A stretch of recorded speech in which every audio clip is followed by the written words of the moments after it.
Alright, so got my hands on a game changer here. I've seen it in a lot of different coffee videos where people will pull out this weird long device with a spiral springy thing wrapped around the end of it, and it'll spin like a drill bit.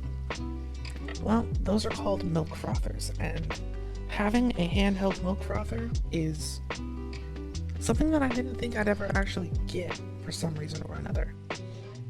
Mostly because I didn't really understand the difference that it would make.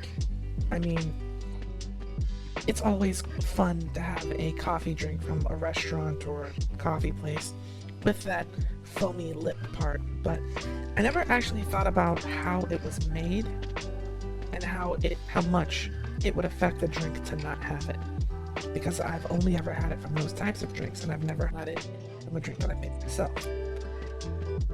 So, what is this thing, and is it important to have one if you're a coffee lover?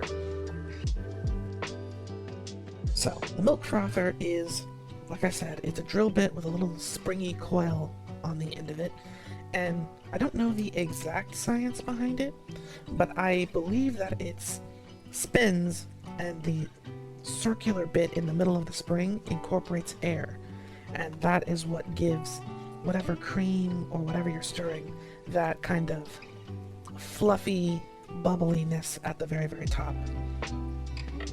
Also, really, really great for just mixing up your coffee in general if you don't want to use a spoon, so long as your coffee cup isn't like mine and super huge, so it doesn't reach the bottom.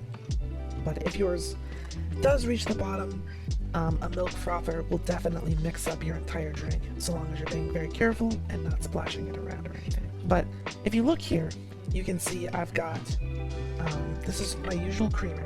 I normally don't use this much, but in an effort to show you what the difference is, I've gone and filled it up, added a little bit more than I would normally use. This is it before, and here it is after. The volume is increased substantially,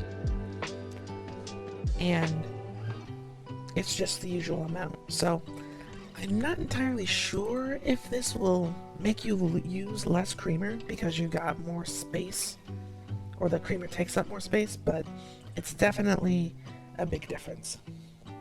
And as far as the taste goes, how do I want to describe it? Even the most basic blends of coffee that you've had 100 times, maybe even more, taste so much better, and it's a much more enjoyable experience when that foam goes first and then that rest of the coffee comes in. Now you can obviously, you obviously mix all of the flavor together so it tastes the same, but I don't know, just that extra bit of air that's incorporated into the drink makes it feel gourmet. And I think that that's something that's really, really special. These things shouldn't be very expensive. Mine was given to me as a gift. I've had it for a while, but I've just been using it with all of the different types of coffee I have, all of the different flavors, and now I know for sure that it's not something that I needed, but now that I have it, every single one of them is improved. So if you can get one, I absolutely recommend that you do. If you have a milk frother, let me know what you think about it down in the comments below. It was suggested to me that I also use this to try and prepare eggs, but I'm gonna be completely honest with you, eggs are one of the few things that I absolutely cannot cook. For whatever reason, every time I try, I mess them up, and I end up having to eat something. It's not gross, it's just, it never comes out the way that I want them to, and as a result, it has greatly discouraged me from trying. But I imagine that if you're like, not me, and you can cook eggs with relative ease, a milk frother will do something to them.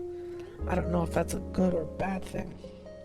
So if you do have your own milk frother, and you like eggs, I'd appreciate it if you try it and let me know if you've noticed like a difference or anything. But that's going to do it for me. As always, thank you so much for watching, and I will see you all in another video.